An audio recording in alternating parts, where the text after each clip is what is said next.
Today, we celebrate the feast of the conversion of Saint Paul.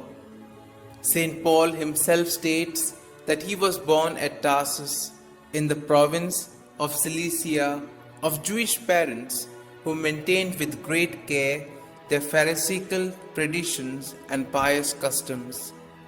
According to Saint Jerome, the family, hailing originally from Galilee, belonged to the tribe of Benjamin.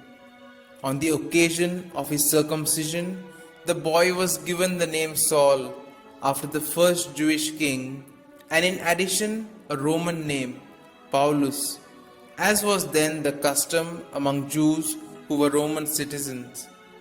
As he grew up, Saul learned to prepare mohair and to make tents out of it, a knowledge that was to make him self-supporting in later years when on his long missionary journeys. His native tongue was Aramaic, but he also spoke Greek well and was familiar with Hellenistic law.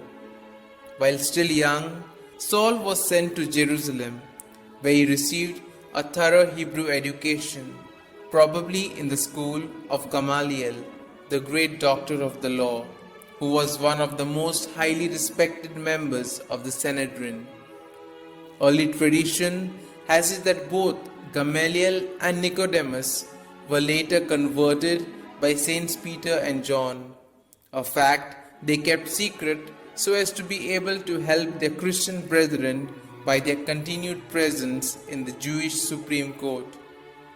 We next hear of Saul at the time of Saint Stephen's martyrdom, where he was in his early 30s and an ardent young Pharisee.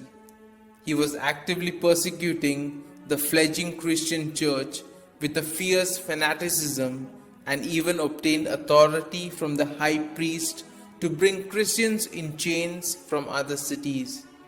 Indeed, it was while he was bound for Damascus on one such undertaking that our Lord himself suddenly appeared to him and instantaneously converted their furious persecutor into the humble and docile aspirant for baptism, who was to become the church's greatest apostle of the Gentiles.